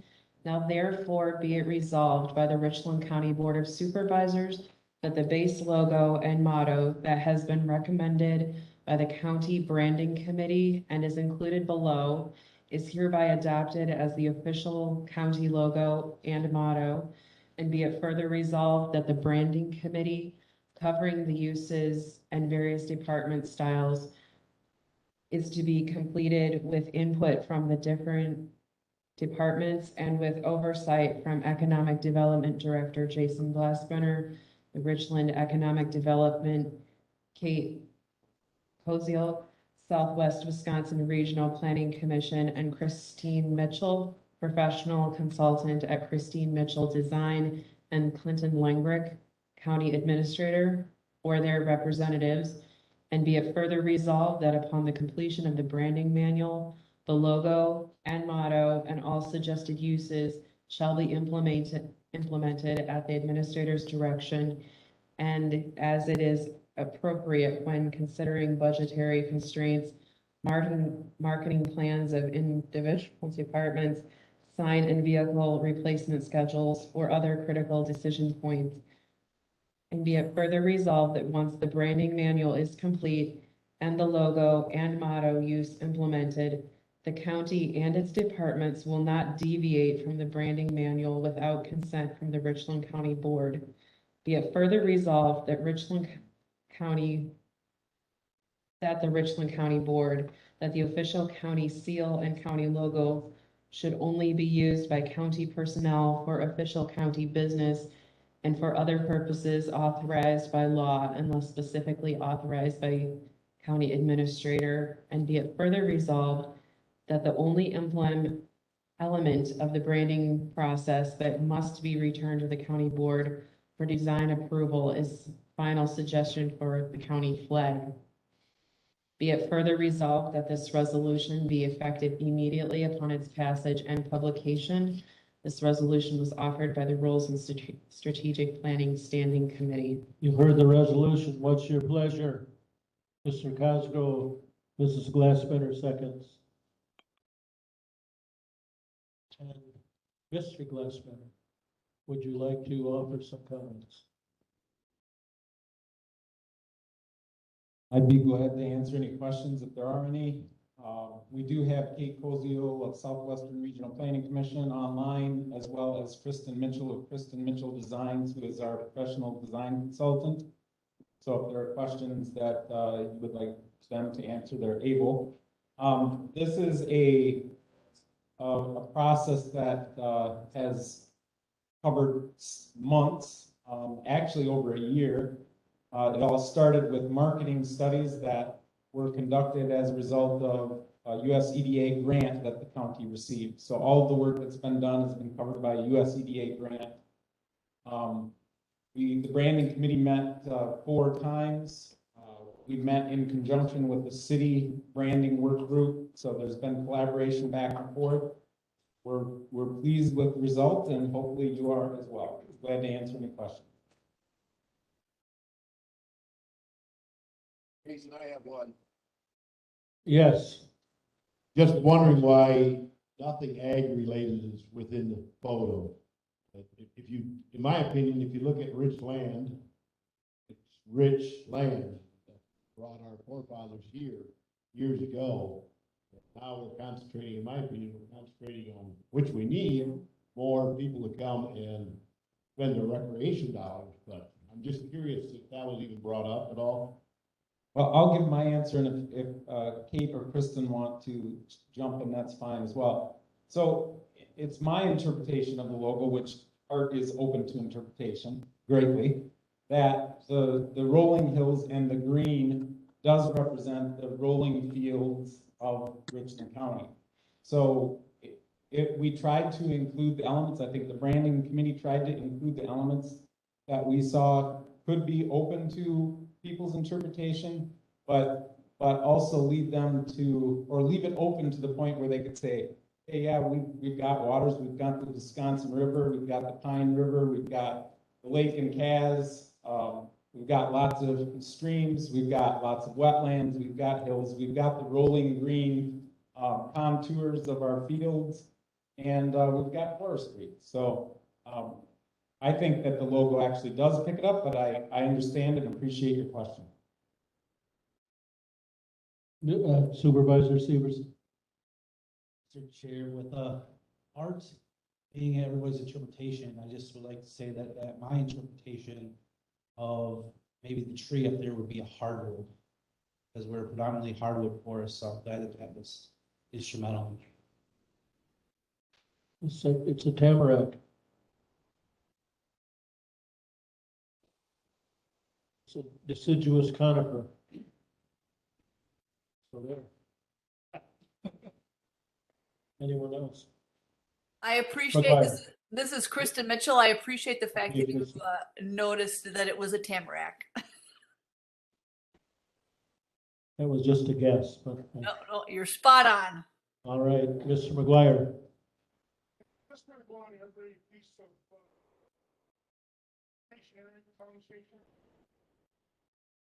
The intent is for it to be used throughout the county and in all circumstances throughout the departments. It is subject to the administrator's incorporation as budgets are allow, as vehicle signage allows. So that was, we made sure that was part of the resolution because we know there could be constraints. But yes, the intent is to have this logo or what's called a family of logos, which was referred to also a branding manual. So there will be some slight variation for other departments and some choices that a department could make with regard to the logo, but that is the base logo for the county that we're proposing. The wording will have to. So, okay, Mr. Langrick has pulled up some examples of family branding and some ideas that have been proposed by Kristen with regard to departmental branding. And so there are different directions that we could go with that, and different minor logo elements that could be changed for different departments' use. So we haven't firmly made a decision on that yet. We wanted to make sure that this base logo would be approved by the county before we put any more effort into working through the family of branding element. Speak into the mic, Dan, please. I noticed the little fisherman down at the bottom appears to have an illegal bag limit of trout and is quickly paddling away to get away from maybe Mike Nice or others. Keen observation. Okay, anyone else?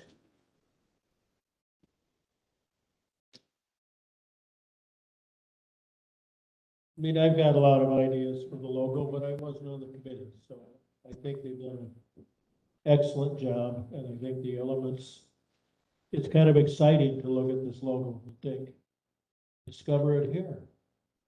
What's it? Well, it's whatever you're looking for. It's here.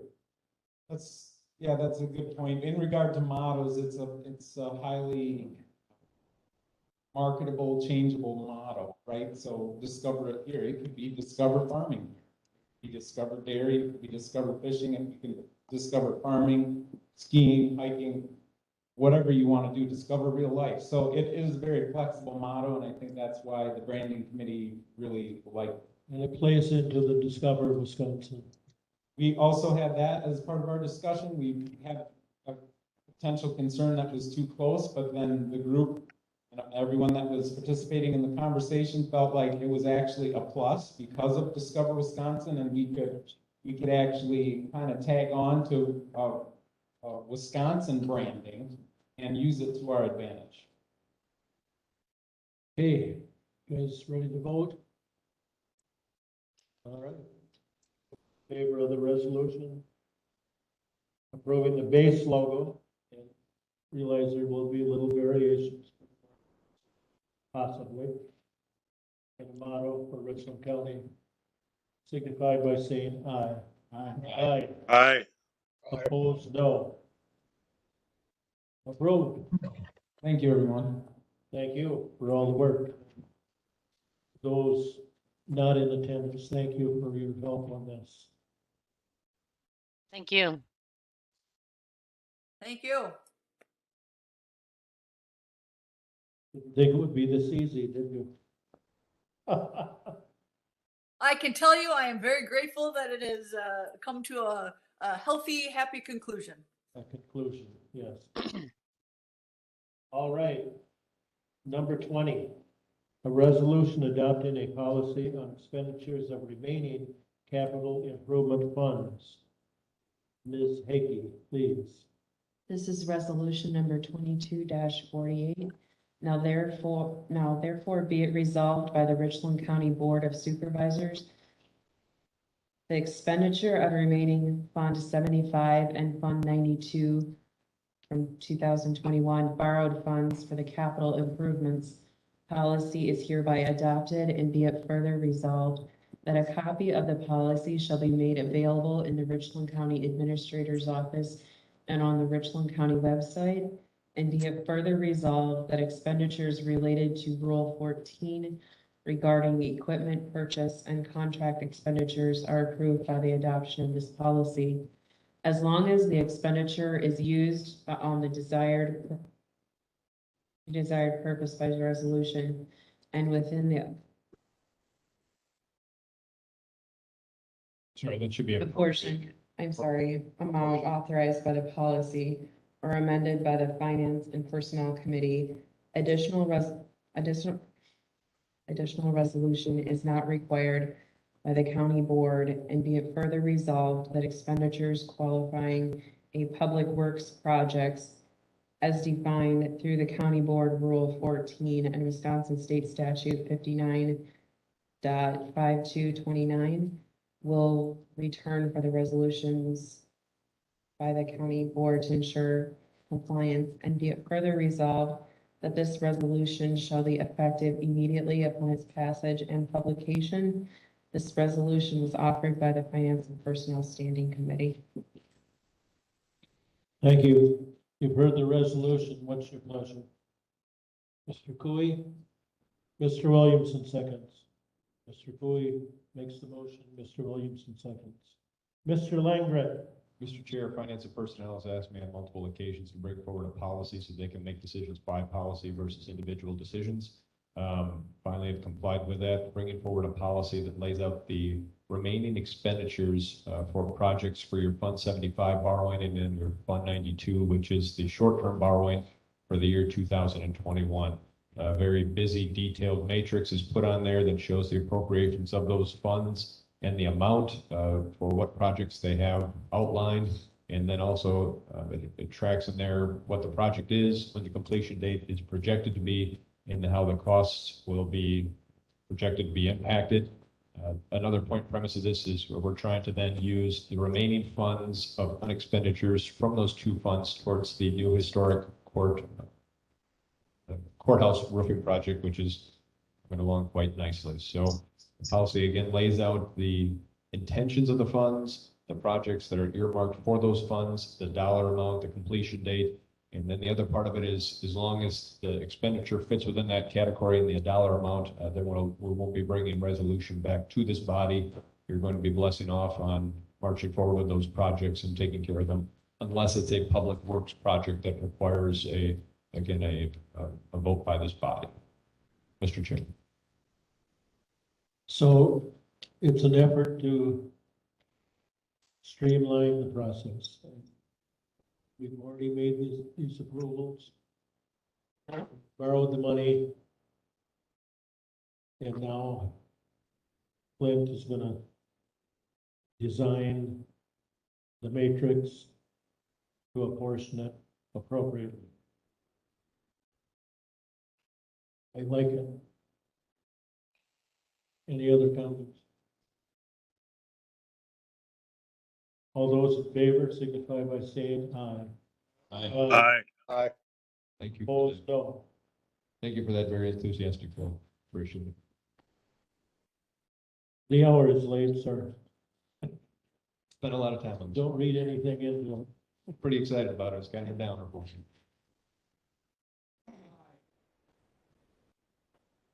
Number 21, a resolution adopting amendments to the Richland County Board Rules and Structure document. Ms. Zaggy. This will be resolution number 22-49. Therefore it be resolved by the Richland County Board of Supervisors, the Richland County Board Rules and Structure documents are amended, reflecting proposed changes to Rule 10 and the American with Disability Act Compliance Committee, Health and Human Services and Veterans Standing Committee, and Land and Zoning Standing Committee. And be it further resolved that a copy of the policy shall be made available in the Richland County Administrator's Office and on the Richland County website. And be it further resolved that this resolution shall be effective immediately upon its passage and publication. This resolution was offered by the Rules and Strategic Planning Standing Committee. You've heard the resolution. What's your pleasure?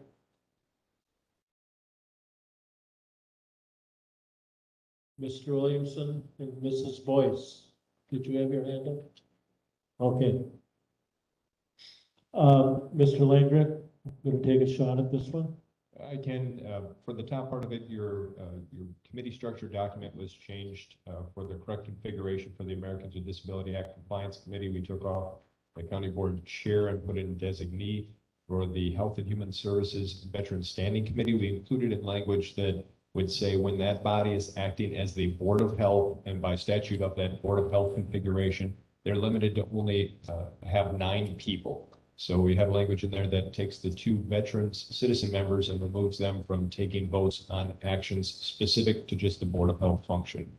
And then with the Land and Zoning Standing Committee, we have conflicting language from state statute and federal code on the FSA participation on it to accommodate for the conflict and not upset either party. We have it continued in there as an FSA chair to be a member of that body, but then saying that the seat is going to remain vacant as long as the federal code doesn't match up with state statutes. So it's an interesting little anomaly, but we're trying to accommodate both parties. And then I would defer to Vice Murphy Lopez to explain the changes to rule number 10, I believe. Mr. Chair, so the clarification here on Rule 10 is that the difference between a motion to table and a motion to postpone is now spelled out in County Board Rule number 10. So a motion to table is when you want to pause on a specific agenda item until later in the meeting, and that is not debatable. But then a motion to postpone, you can either do it to a definite date, or you can postpone indefinitely, or you can postpone to an event, and that would be happening at a later meeting potentially, and that is debatable. And for folks who got this card in their, well, everyone got this card in all their training materials from the Wisconsin Counties Association. If you want to stick that in your bag when you come to county board meetings, this will help you too, because it shows here that tabling is not debatable, but postponing is debatable. So that would be the effect of this rule change. And I'm actually seeing in Rule 10, as I'm reading it right now, it looks like there is an error, and I think we probably should make a motion to amend just so it's very clear to everybody. And this is my mistake, I believe, I'm not sure, but under number 2, it says a motion to postpone to a definite date or to table indefinitely, and that says debatable. So I would make a motion to amend such that the word table is stricken and that word is replaced with postpone. Okay, So hopefully I've not thoroughly confused people. It's made a motion to amend. Do I have a second? Yes, Mrs. Glassman. All right, we'll vote on the amendment then. All those in favor of this amendment signify by saying aye. Aye. Aye. Opposed, no. We have the amendment. And now we'll take a vote on all of these changes. And, you know, when we shifted around our committees, we ran, you know, afoul of some state statutes and other requirements, but we're simply trying to now bring everything into compliance. And Rule 10 was something that was out there, and actually our board rules were wrong, but we got them straightened out now. All those in favor of these changes in this resolution signify by saying aye. Aye. Aye. Opposed, no. We have approval. Appointments to various boards, commissions, and committees. Mr. Langrick. Mr. Chair, a list was put into your file this evening under item 22. These will be the adjustments made to get us all seated with our reorganization. Do you want me to read through them all, Mr. Chair? Does anyone need him to read through these changes because they're all included in our packet? No, sir, you don't have to read them. Mr. Chair, I'll make a motion to confirm. Thank you. Murphy Lopez makes the motion to confirm, seconded by Luck. All those in favor signify by saying aye. Aye. Opposed, no. All right, we have it done. County Administrator report. For brevity's sake, I'd like to tune you in on two major kind of conversations. Everything we do, of course, is certainly important, but some of the weightier ones, your Public Safety Committee is going to be having conversations again in the radio tower conversation. And it's going to involve prioritizing a vendor, which will come back to you in July as a recommendation. But they're going to have both vendors coming to pitch their cases here in the near future. Certainly encourage you to stay focused on that project. Finance and Personnel, in June, I'll be taking to them a first look at the financial planning and the capital improvement program planning as well.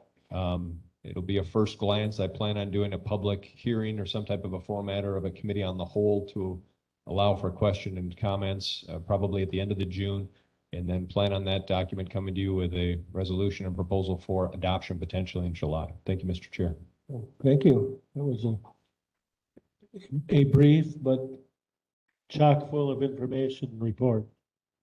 And basically, Mr. Langrick is saying, come to those meetings. Don't let this stuff catch you by surprise. The Finance and Personnel Committee, I chair, and you're all welcome. Any other correspondence? We talked about the Moody rating. We want to recognize that official letter we got. Yep, I can send that out. We did get our official notification from Moody's. Next Finance and Personnel will also have the Moody's opinion letter, which is a little bit more detailed explanation and kind of gives you an insight on how they assess our Moody's ratings. Plan on taking that to the Finance and Personnel Standing Committee also in June. Thank you. Yes, sir. Mr. Chair, my comment loosely falls under a point of order, but I was noticing our boardroom is starting to resemble the church where I grew up, where all the good people sit in front and all those sinners are sitting in the back. I was wondering if you want to make some adjustments there or some sort of an official comment on that to get the sinners to come up the front. We love all our parishioners and all our board members equally, but thank you for that observation.